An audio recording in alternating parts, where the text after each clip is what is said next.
"Dad, are you serious?" she said, her voice cutting through the dining room like a cold draft. She was standing at the head of the table, arms crossed, manicured nails tapping against her bare arm.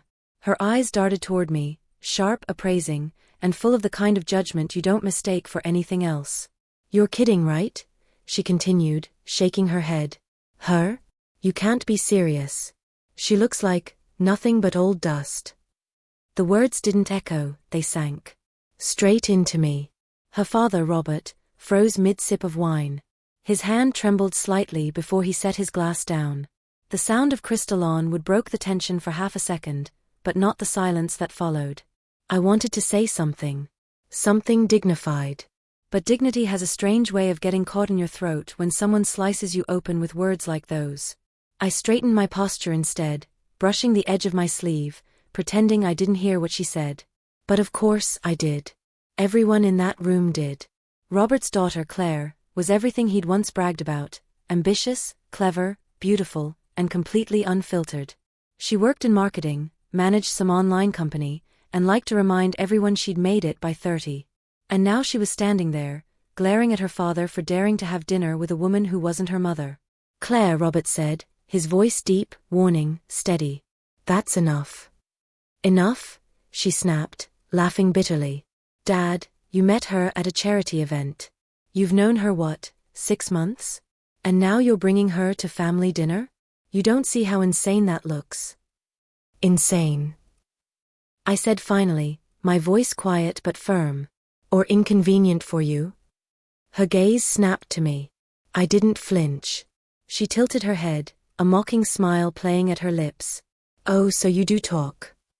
"Only when someone mistakes cruelty for confidence," I replied evenly. Robert rubbed his temples. "Claire, please." "No, Dad. You brought her here. You wanted honesty? This is honesty." She pointed at me, then at him. "You're 62, and she's what, 70? 75? You should be with someone your age, not someone who could have been Mom's bridge partner." Her words landed harder than she probably intended. Robert's late wife, her mother, had passed away nearly a decade ago. I wasn't trying to replace her. I never could. But Claire didn't see it that way. She saw me as competition, not for affection, but for control. Robert leaned back in his chair, voice cool and deliberate. "I didn't bring Margaret here for your approval, Claire."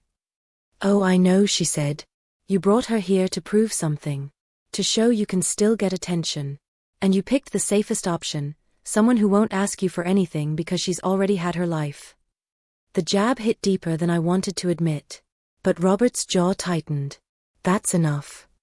Claire scoffed, throwing her napkin on the table. "You can waste your time with whatever nostalgia project this is, but don't expect me to play along. And don't expect me to call her family."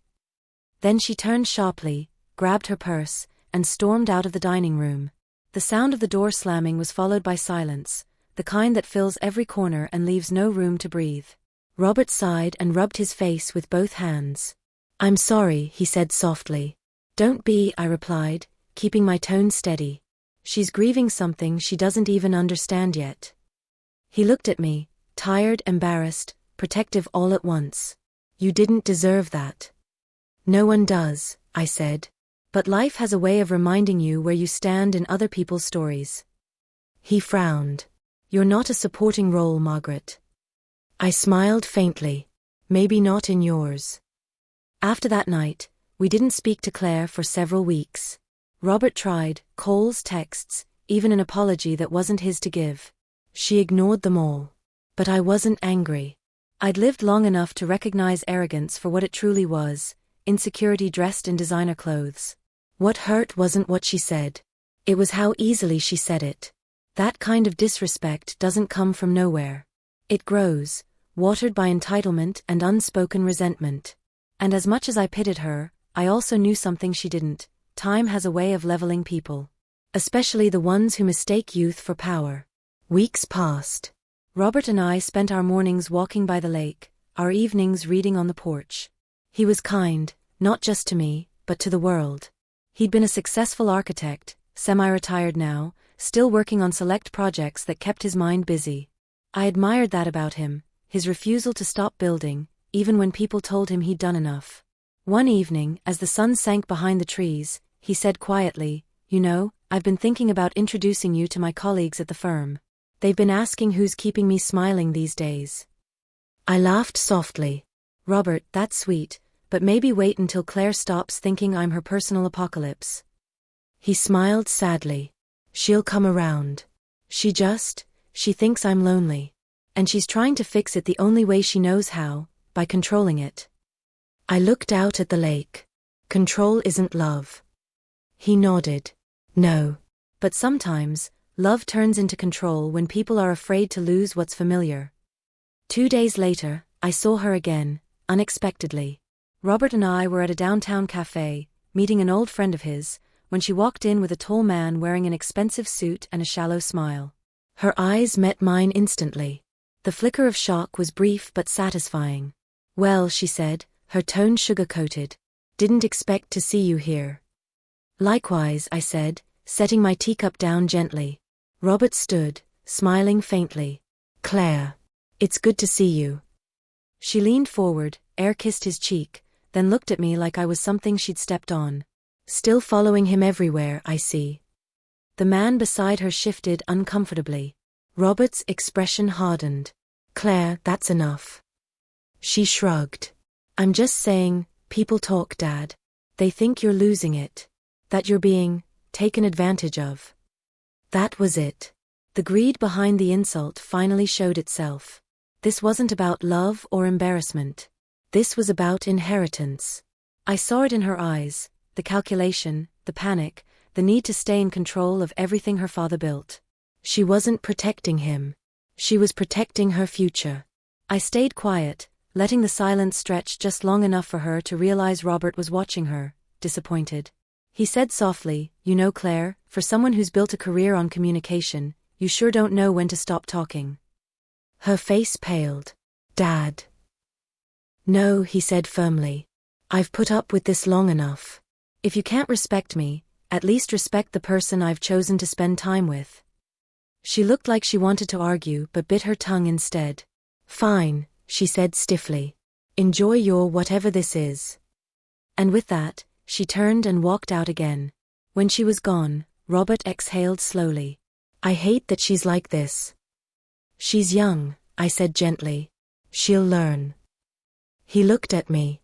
"You really believe that?" I smiled faintly. "Yes.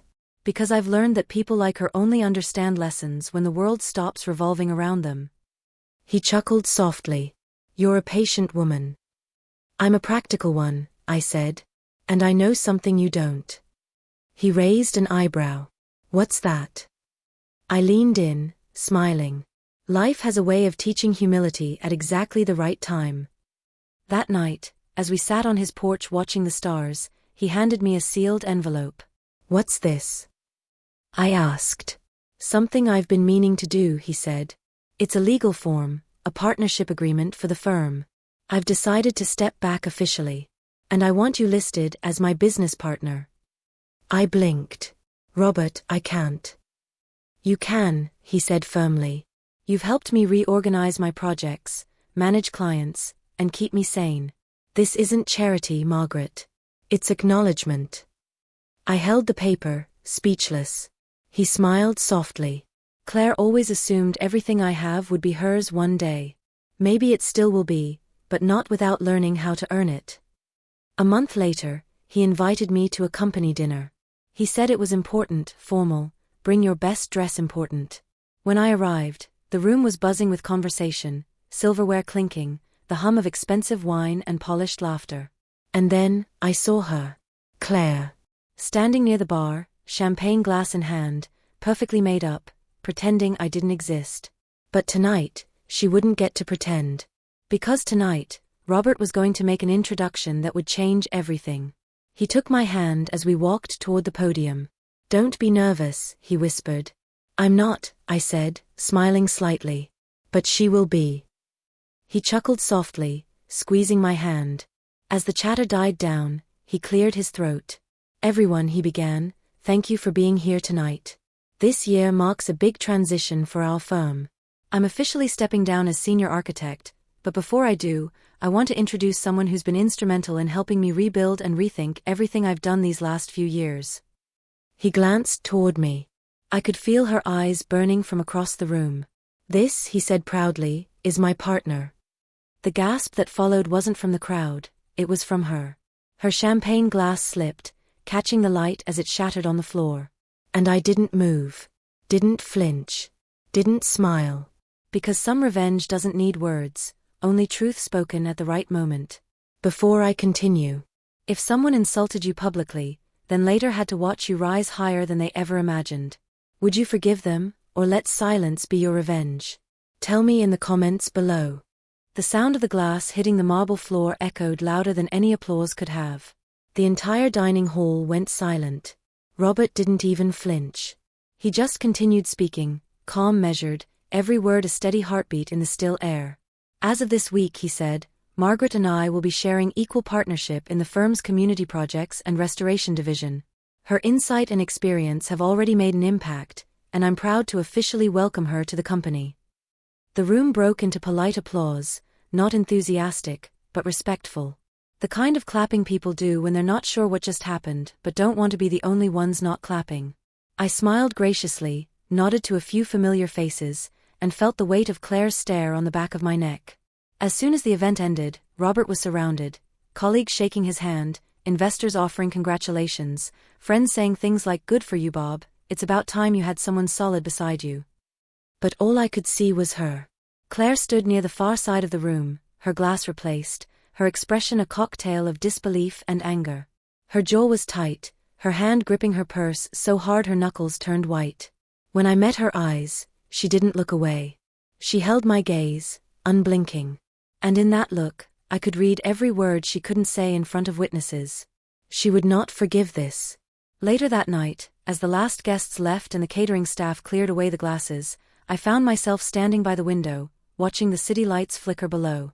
Robert came up beside me, resting his hand on my shoulder. "You did well tonight," he said softly. "I didn't do anything," I replied. "You did." He smiled. "You stood there with grace when others would have thrown a drink." I turned slightly to face him. "She won't take this quietly, Robert. You know that."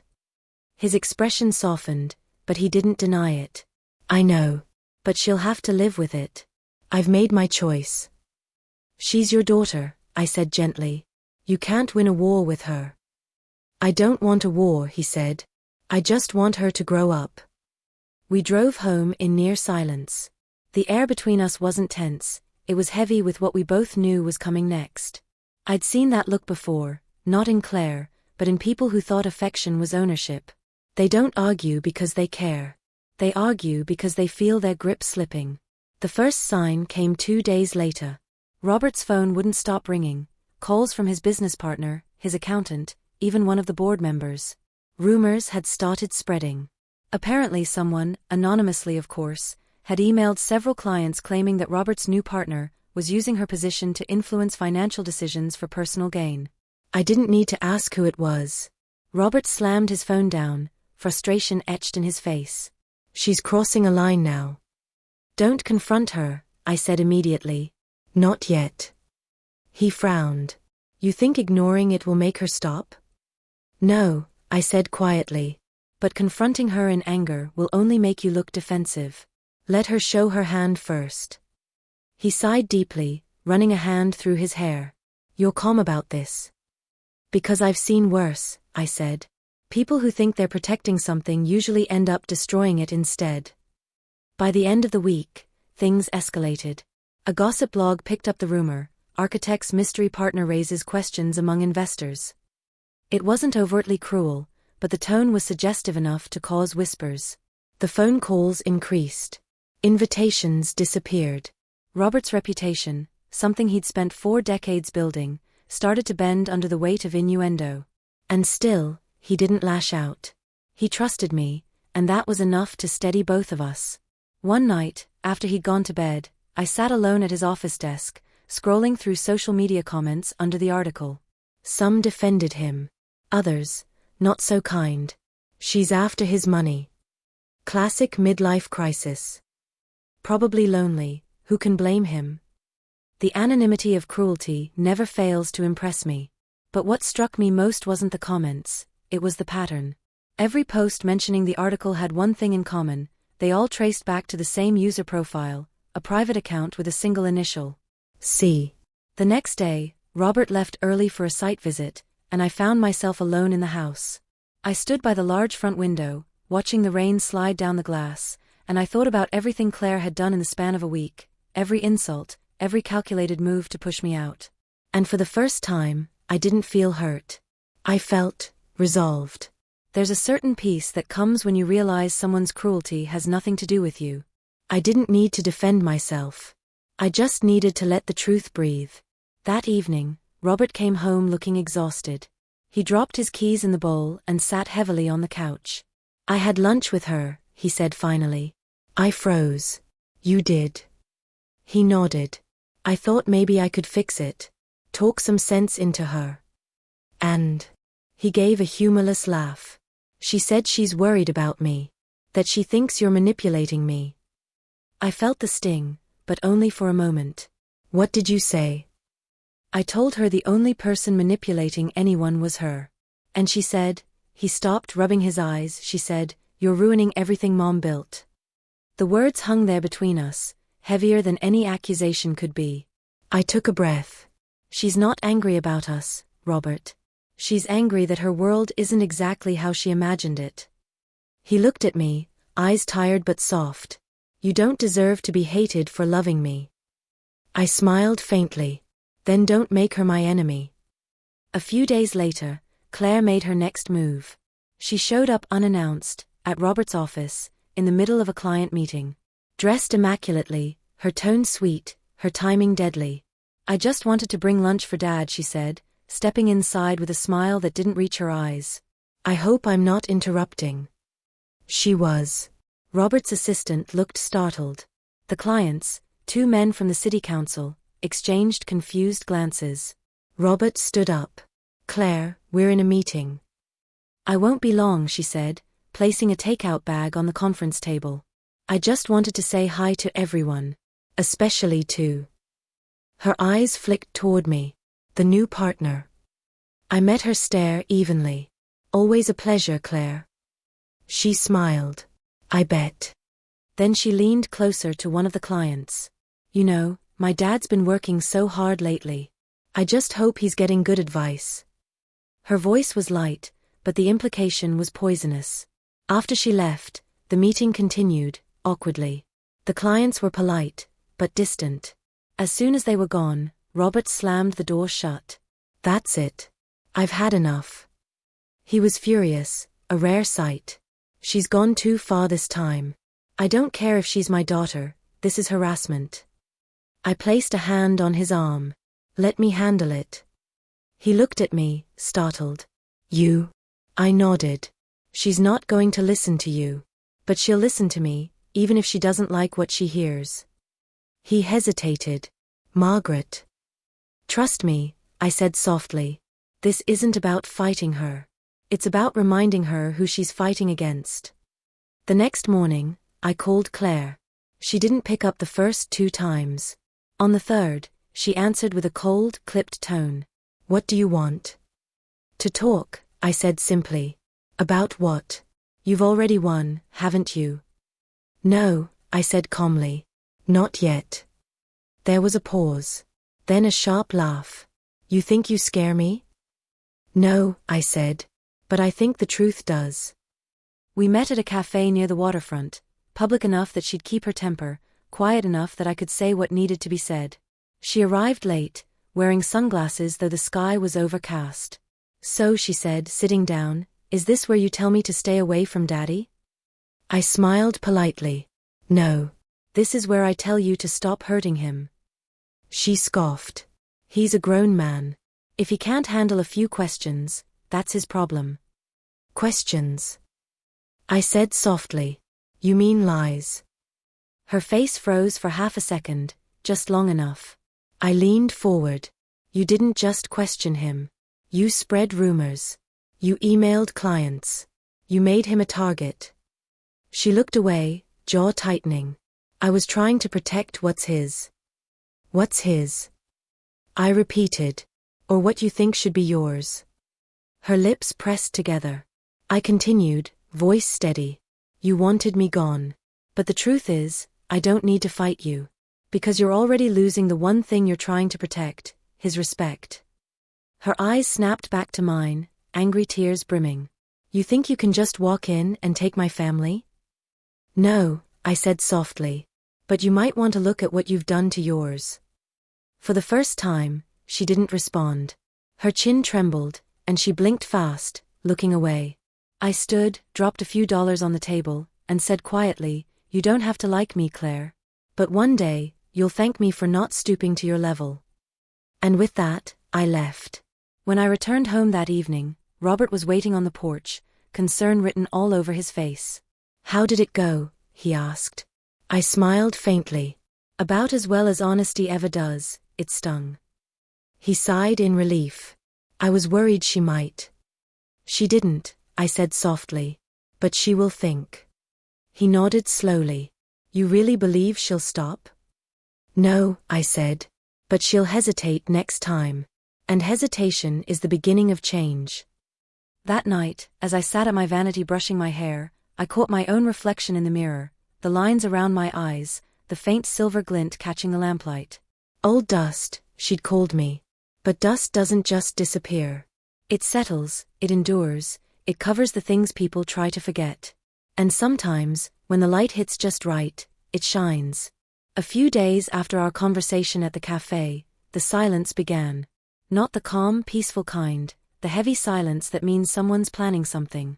Robert didn't notice at first. He was relieved that Claire had cooled off, as he called it. But I knew better. Pride doesn't dissolve. It ferments. And when pride ferments, it turns into something toxic. The first clue came quietly. Robert received a letter, official-looking, stamped, and sealed. It came from the regional zoning office, questioning the firm's renovation permits for one of their largest projects, a multimillion-dollar restoration of a historic library. Robert frowned as he read it aloud in the kitchen. They're reviewing our permit history again? We've already cleared that twice. May I see it? I asked, reaching for the paper. He handed it to me. The language was precise, almost too familiar. I'd spent enough years working around city offices to recognize a pattern. Someone had filed a complaint anonymously, but the phrasing was personal, specific, and strategic. Someone knew what would sting his credibility the most. And the complaint listed one specific concern. Unqualified co-partner involvement may have influenced structural planning. I exhaled slowly. She's trying to make me look like a liability. Robert's eyes hardened. You think, Claire? I don't think, I said calmly. I know. He rubbed his temples. This is insane. It's desperate, I corrected. There's a difference. He set the paper down, jaw tight. She doesn't realize she's not just attacking you. She's jeopardizing my entire firm. I touched his arm gently. Let her. The truth always leaves fingerprints. Over the next week, I could feel her fingerprints everywhere.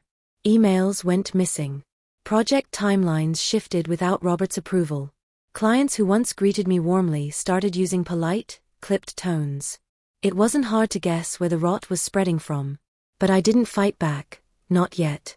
Because some lessons need silence before they're heard. One afternoon, Robert's longtime friend and senior associate, Harold, stopped by the office. He was a large man in his late 60s, white hair, thick glasses, and the kind of integrity you can't fake. Margaret, he said, lowering his voice. I've known Bob for 40 years. You seem like a good woman. But whatever's going on between him and Claire, you need to fix it before it ruins him. I set down the folder I was sorting. What did she tell you? That you're manipulating him. That you're pushing changes to his company structure. She said you're rewriting his estate plans. I blinked. His estate plans? He nodded grimly. She said you're after his assets, not his affection. A cold, calm certainty filled me. She was weaponizing rumors again, this time, not just to embarrass me, but to dismantle him from the inside. Thank you for telling me, I said quietly. You've done the right thing. He sighed. I hope so. Because I told her something she didn't expect. What's that? He smiled faintly. That she's underestimating you. That evening, Robert sat at his desk, staring at the window as rain streaked down. She's turning people against you, I said softly. One by one. He didn't look up. I don't understand how my own daughter could stoop this low. Because she thinks she's losing you, I said. And because in her mind, love is possession. He exhaled deeply, shoulders slumping. You're right. I walked closer. Then maybe it's time we stop reacting and start showing her what true control looks like. The next morning, I went through old files. Robert's firm had done dozens of charity restorations, many of them co-funded by Claire's marketing company. I noticed that her firm handled promotional budgets for several events. And there, buried in a spreadsheet, was the opportunity I'd been waiting for. Several invoices had been duplicated, slightly edited, reworded, but billed twice to two different accounts. Small amounts, barely noticeable, until you added them all up. Over $80,000. My breath caught. She hadn't just been petty. She'd been sloppy. I didn't tell Robert immediately. I wanted confirmation first. So I called a friend from my teaching days, a woman named Linda, now working in accounting at the city's finance office. I emailed her a copy of the invoices. An hour later, she called back. Margaret, she said quietly, those aren't mistakes. Whoever processed these knew exactly what they were doing. I leaned back in the chair, my heart steady. That's what I thought. You want me to forward the verification? Yes, I said. And don't worry, this stays between us. That night, as Robert poured wine for dinner, I placed the printed invoices on the table between us. He frowned. What's this? Proof, I said softly, of where her pride has taken her. He scanned the papers, his brow tightening with every line. These are her company's records. Her signatures on two of them. He set the papers down, voice low. She's committing fraud. She's panicking, I corrected. And panicked people make mistakes. He rubbed his forehead. What do we do? I smiled faintly. We don't do anything.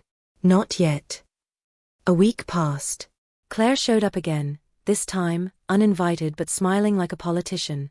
She waltzed into the office as if nothing had ever happened. Dad. There you are. I've been thinking, maybe we should host a media event. A charity gala for the new library wing. Show the world the new partnership. Robert's jaw clenched. Claire. Think about it, she said, cutting him off. It'd be great for publicity. I can handle the budget and marketing side, as usual. She glanced at me, smile tight. Unless your partner wants to handle that too? I met her gaze evenly. No. By all means, take the reins. It'll be good to see your work, up close. Her smile faltered, just for a heartbeat. She had no idea what she'd just agreed to. The following week, the gala planning began. Claire took control, sponsors, catering, venue, all funneled through her company. And I watched quietly, making notes, collecting copies, observing every approval signature. The night of the event arrived. A glittering ballroom, chandeliers casting gold light across white tablecloths, waiters gliding between guests with practiced grace. Robert looked handsome in his tuxedo, though I could see the weight of anxiety behind his smile. You sure about this? He whispered. Yes, I said calmly. Sometimes, the truth needs an audience.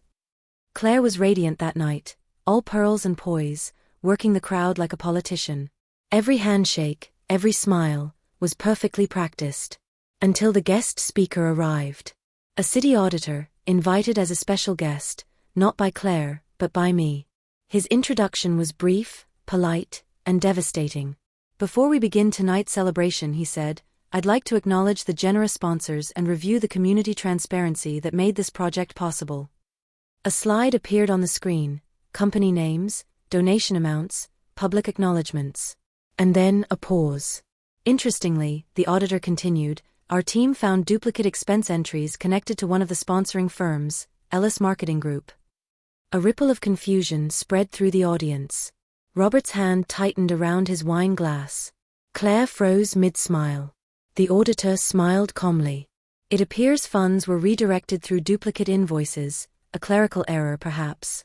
We're currently verifying details with the listed manager, Ms. Claire Ellis.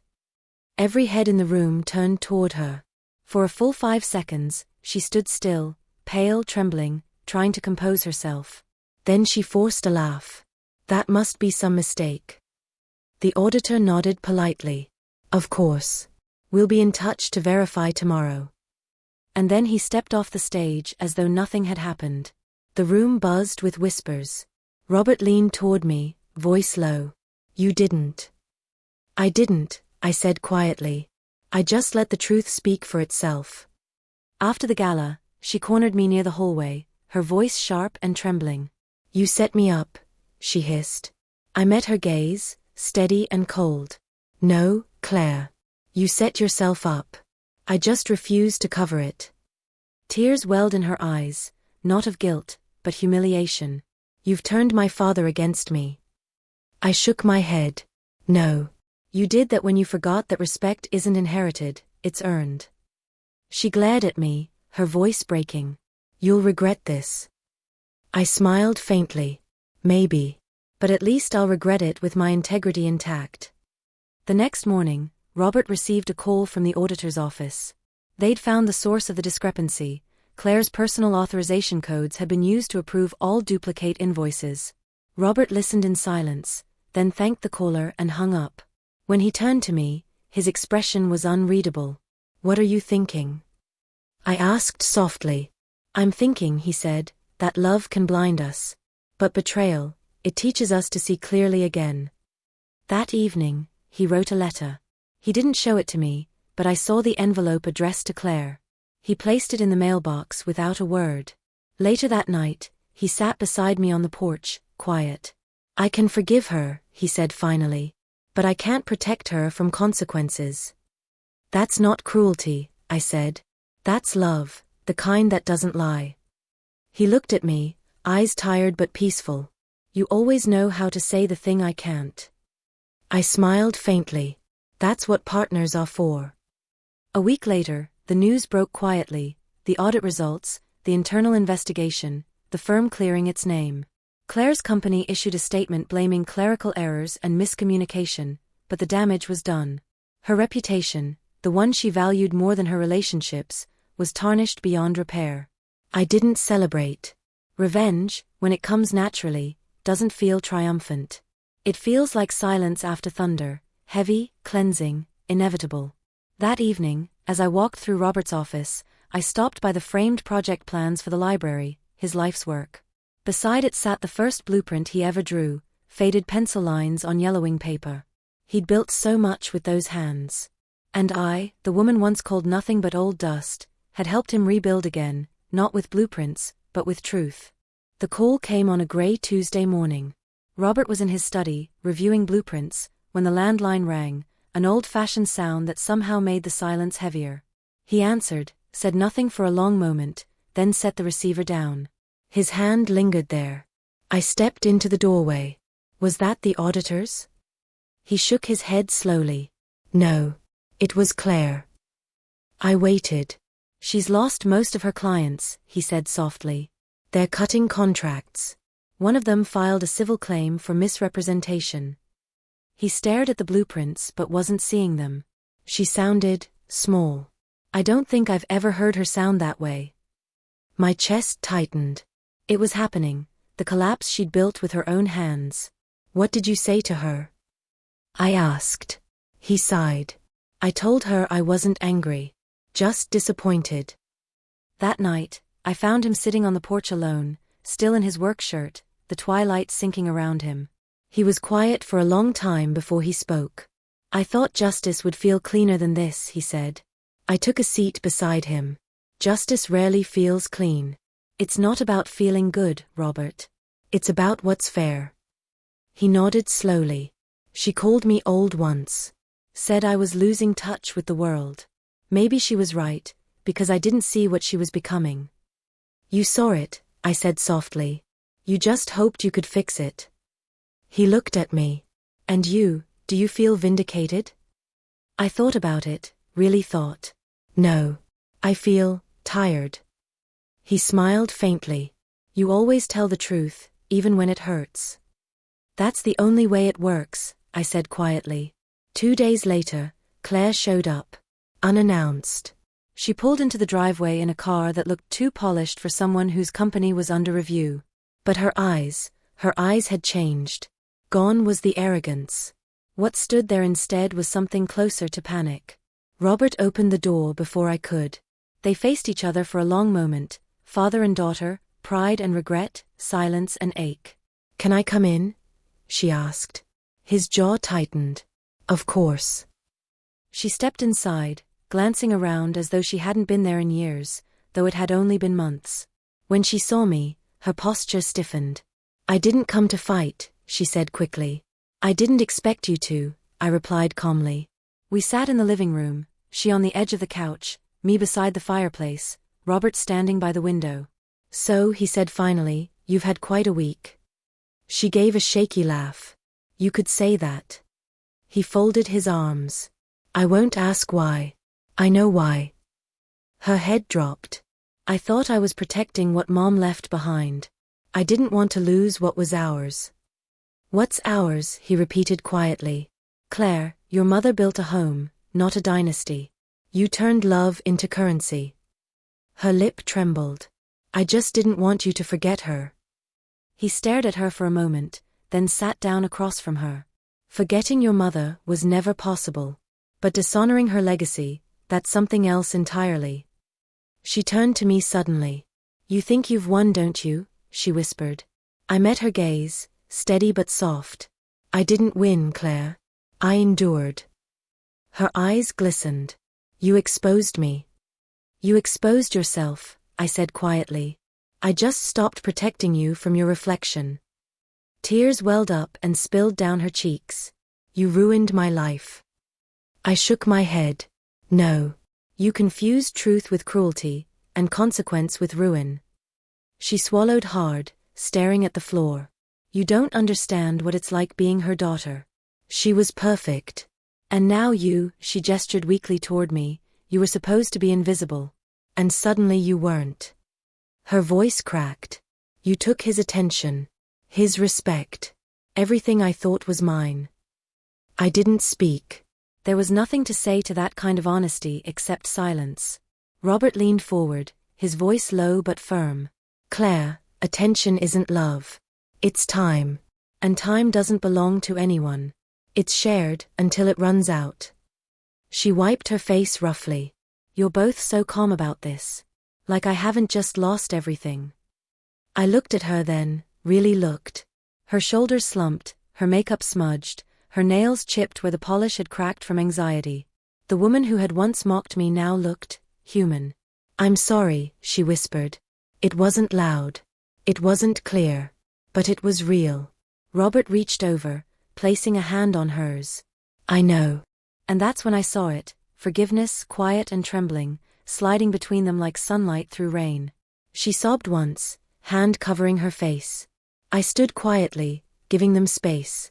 That night, after she left, Robert sat at the kitchen table, staring at a half-finished cup of coffee. She apologized, he said softly. She needed to, I replied. He nodded. But I still feel guilty. Like I failed her. You didn't, I said. You just stopped enabling her. He sighed. You make everything sound so simple. It's not simple, I said. It's necessary. Days turned into a week. The news cycle moved on. The firm's reputation recovered faster than expected, largely because Robert's partners issued a public statement praising transparency and ethical management. But Claire's company, it didn't recover. She sold what remained of it quietly, retreating from the business world entirely. For the first time in her life, she wasn't in control, and maybe that was the start of her healing. Robert didn't say much about it, but sometimes I caught him staring out the window longer than usual, lost in thought. One evening, while we were reading by the fire, he said suddenly, You know what I realized? I looked up. What? Claire always called you names, old, dusty, outdated. But that's exactly what I love about you. You don't rush. You don't chase. You endure. I smiled softly. Dust doesn't disappear, Robert. It settles, quietly, patiently. And one day, it's the only thing left that remembers what once stood there. He reached for my hand. I think I'm lucky to be remembered by you. A few nights later, the doorbell rang. Robert opened it, and there she was again. Claire. But this time, she wasn't dressed to impress. She wore jeans, a soft sweater, and eyes red from crying. Dad, she said, voice shaking. I lost the apartment. I didn't know where else to go. He hesitated, torn between relief and sorrow. You'll always have a place here. Her gaze shifted to me. I won't stay long. I smiled gently. Stay as long as you need to remember what peace feels like. The following days were quiet. She didn't speak much, but she helped, with breakfast, with errands, even cleaning the garden. It was strange at first, watching her move through the same house she'd once stormed out of, but there was something humbler about her now. One morning, she came into the kitchen while I was brewing coffee. I never said thank you, she murmured. For what? I asked. For not fighting me. For letting me destroy myself before you did. I met her eyes. You wouldn't have heard the lesson any other way. She nodded slowly. You're right. Then hesitantly, do you think Dad still believes in me? Of course, I said. He just stopped believing your excuses. She smiled weakly. That's fair. That afternoon, Robert called us both into the living room. He stood by the fireplace, holding an envelope. I've been revising my estate plans, he said carefully. Claire's eyes widened slightly, but this time, not with greed. With fear.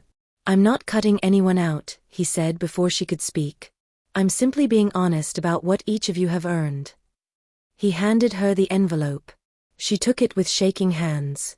When she opened it, I saw tears glisten again. It wasn't money. It was a letter. A letter her mother had written years before she died, one Robert had kept sealed all this time. In her mother's handwriting, it said, if you ever find yourself valuing possessions over people, remember that what we build in others lasts longer than anything we own. Claire pressed the letter to her chest, sobbing quietly. That night, Robert and I sat by the fire again. He looked peaceful for the first time in months. She's learning, he said softly. She is, I agreed. He looked at me with a faint smile. And you? Are you at peace? I thought for a moment. I think so. But peace doesn't mean forgetting. It means forgiving the noise. He nodded. Then maybe it's time I say something publicly, about everything that happened. I frowned slightly. Are you sure? Yes, he said firmly. People think you're just my partner in business. It's time they understand what that really means. A week later, he hosted a small press gathering at the library's new wing. Reporters expected a technical update. Instead, they got something else entirely. Robert stood before the crowd, calm and certain, his voice carrying across the hall. This project isn't just about restoring a building, he said. It's about restoring integrity, and learning that respect has no age, no gender, and no expiration date. He paused, turning slightly toward me. Some people called my partner old-fashioned. I call her timeless. She reminds me that strength isn't loud, it's steady. The crowd applauded quietly, respectfully. And somewhere near the back I saw Claire, standing still, tears in her eyes, clapping harder than anyone else. That night, back at home, the air felt different. Lighter. Robert turned to me and said, do you realize you've changed this family without raising your voice once? I smiled faintly. Sometimes the loudest revenge is silence that teaches. He nodded slowly, smiling. You think she'll ever forgive herself? Eventually, I said. Guilt fades. But gratitude, that stays. It's strange, the way peace arrives. Not with fireworks or fanfare, but quietly, like morning light spilling through half-closed curtains, soft and certain. After months of tension, the house felt whole again. No slammed doors. No pointed silences. Just laughter that didn't sound forced and dinners that didn't end with apologies. Sometimes, peace doesn't mean everyone's happy. It just means no one's bleeding anymore. Claire stayed with us for nearly 6 weeks. She didn't try to reclaim her old role, not the controlling daughter, not the defiant critic. She was learning how to be human again. Each morning, I'd find her in the garden, pruning flowers or sweeping the porch. It was quiet work, the kind that humbles a person in the best way. One morning, as I poured her coffee, she said, "You know, when I was younger, Mom used to say the smell of earth makes people honest." I smiled. She was right. She glanced at me. "I used to think people like you were boring." I chuckled softly. "And now?" She shrugged. "Now I think boring looks a lot like peace." Robert healed too, not just from the betrayal, but from the burden of trying to fix it. He spent his afternoons sketching again, designing smaller community projects for schools and parks. Sometimes, I'd catch him humming to himself, the kind of unguarded joy that only returns when guilt finally leaves. One evening, while we were sitting by the fireplace, he said, "You know what I realized, Margaret?" I looked up from my knitting. "What's that?" "I used to think legacy was about buildings, about what you leave standing. But it's not. It's about who you stand beside when everything else falls apart." I smiled softly. "Then we've both built something lasting." He reached over, squeezing my hand gently. "And it's made of more than stone." A few weeks later, the library held its official opening, the same one that once nearly tore us apart. The city had invited Robert to give a speech, but he insisted I join him. I tried to decline. "Robert, people came to hear about architecture, not an old woman's advice." He smiled. "Then they're about to get both." The hall was full that evening. Students, teachers, city officials, reporters, even a few familiar faces from the firm. And in the third row I saw her, Claire, sitting quietly, no makeup, no armor. When Robert finished his opening remarks, he motioned for me to step forward. I hesitated, then walked to the podium. Dozens of eyes stared back. Once upon a time, I would have trembled. But tonight, my hands were steady. "I was once told," I began, "that I was nothing but old dust. And for a long time, I believed that meant I had nothing left to give. But dust isn't useless, it's made of everything time refuses to forget. It's what settles after storms. It's what coats the things that last." A quiet murmur rippled through the audience. "I've learned that what makes us valuable isn't how new we are, it's how deeply we've endured. Because endurance is love's oldest language." When I stepped down, I caught Claire wiping her eyes. That night, she came into my room as I was folding a blanket. "I didn't know you were going to say that," she said quietly. I smiled. "Neither did I. It just came." She hesitated, then asked, "Did you mean it?" "Every word." She nodded slowly. "Then thank you." "For what?" "For not throwing those words back at me." I looked at her for a long moment. "You were angry. I was patient. Life did the rest." She gave a small, tearful laugh. "I wish I'd met you before I became this person." "You're still meeting yourself," I said gently. "Every day." In the weeks that followed, something remarkable happened. Claire began volunteering at the same community projects her father funded. At first, people were skeptical, whispers followed her, judgment trailed close behind. But she didn't run this time. She stayed. She showed up early, left late, carried boxes, cleaned tables. It wasn't about proving she'd changed. It was about quietly starting over. And every time she passed me at an event, she'd meet my eyes and give a small humble nod, not seeking approval, but acknowledging the bridge we'd built. One sunny afternoon, as spring arrived in full bloom, Robert gathered us both in the living room. He was holding a thick portfolio. "What's this?" Claire asked, curious. "Something new," he said. "A community restoration fund, in your mother's name." Her eyes widened. "Dad." He smiled. "I want you to manage it." She looked stunned. "After everything?" "Especially after everything," he said. "You've learned what failure feels like. Now I want you to learn what rebuilding means." Her lips trembled. "I don't know if I'm ready." He chuckled. "None of us ever are." She turned to me, eyes glistening. "Would you help me?" I smiled warmly. "Of course. But only if you promise not to call me boring again." She laughed through her tears. "Deal." From that day on, the three of us worked together, an unlikely trio bound not by perfection, but by survival. Robert handled design. Claire managed the community funding. And I, the old dust, handled the stories behind every restoration. We weren't just fixing walls anymore. We were fixing people. Months passed, and for the first time in years, life felt balanced. Until one quiet evening, while I was tidying Robert's study, I noticed a sealed envelope addressed to me on his desk. I opened it, expecting blueprints or documents. But instead, it was a letter, written in his unmistakable handwriting. My dearest Margaret, if you're reading this, I've probably stepped away from the drafting table for good. Don't be sad. I've lived enough joy for 2 lives, yours and mine. Thank you for teaching me that love isn't about fixing what's broken, but understanding why it cracked. Tell Claire she was never my disappointment, only my hope in progress. And if anyone ever calls you old dust again, tell them dust built the stars. Yours always, Robert. My vision blurred. The letter slipped from my hand, landing softly on the desk. He hadn't died. Not yet. But the illness he'd been quietly managing, the one he'd downplayed as just fatigue, had begun to catch up to him. And though he never said it, I knew he was preparing us for a day when his voice would be part of memory instead of conversation. The months that followed were tender. He slowed down, but he never stopped smiling. Claire spent most days by his side, helping him write a book about his career, but half of it ended up being about family, forgiveness, and second chances.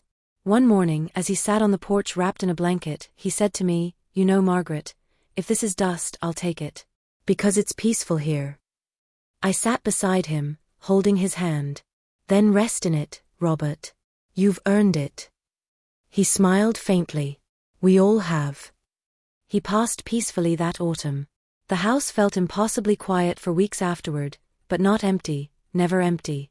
Claire and I handled the arrangements together. No drama, no speeches, just a small ceremony in the garden he loved, beneath the oak tree he'd planted the year his wife died. After everyone left, she and I stood there alone. She looked up at the branches, whispering, "He really did build something that lasts." I nodded. "And so will you." She turned to me, tears streaming down her face. "I used to think you took him away from me.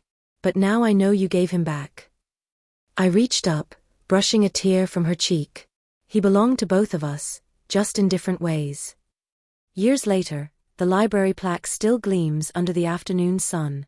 It reads, "In memory of Robert Ellison, builder, father, beloved partner. Restored not just buildings but hearts." Every so often when I visit, I find flowers beneath it, and a small note signed simply C. Time has a way of softening even the sharpest edges. The girl who once called me old dust, now runs the foundation that bears her mother's name. She sends me updates monthly, photos of schools rebuilt, parks restored, families smiling under roofs her father once dreamed up. And in each photo, I see his hand, his heart, and a little of mine. Sometimes, when the light hits just right, I sit by the window and open his letter again. The ink has faded slightly, but the words still hold. Dust built the stars. I smile every time I read it. Because it's true. Dust doesn't vanish. It gathers. It endures.